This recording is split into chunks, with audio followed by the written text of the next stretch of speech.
हिजो अस्तिसम्म केही दिन अगाडिसम्म चाहिँ बागमतीमा पानी त्यति साह्रो देखिँदैन थियो भनेदेखि 2-4 दिन पानी पर्यो बर्खाको सिजन सँगसँगै पानीको बहावहरू एकदमै ठुलो बढ्दो क्रममा छ है।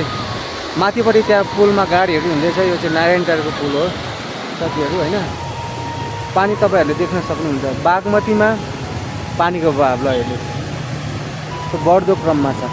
सो मौसमविदहरूले भनेअनुसार यसपालि चाहिँ बर्सातको समय भनौँ अथवा बर्षा चाहिँ धेरै रहेको छ र धेरै ठाउँहरूमा चाहिँ क्षति हुन सक्ने सम्भावना रहेको छ भनेर न्युजहरू सुनिरहेको छ। सो तपाईँहरू एकदमै सावधानी रहनु होला, सावधानीहरू अपनाउनु होला।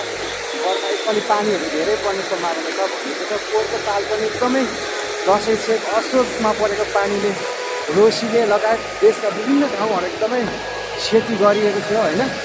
सो जनधन र कुनै क्षति भएको थियो। तपाईँहरू यसपालि पनि त्यस्तै हुने सम्भावनाहरू छ भनेर न्युजहरूमा आएको छ। तपाईँहरू पनि एकदमै सावधानी अपनाएर आफ्नो ठाउँमा रहनु होला।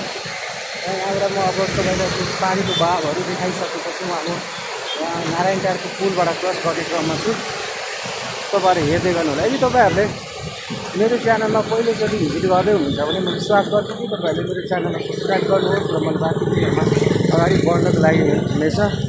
त्यो बाँकी अरू स्पेसल भिडियोहरू मैले ल्याउनेछु तपाईँहरू माझमा भन्न चाहन्छु ल। अब चाहिँ मैले ठ्याक्क पुलमाथि चढिसकेँ, म पुलबाट एन्ट्री गरिसकेँ। पुलबाट मैले यहाँबाट क्रस गर्दैछु। नारायणटारको पुल हो यो।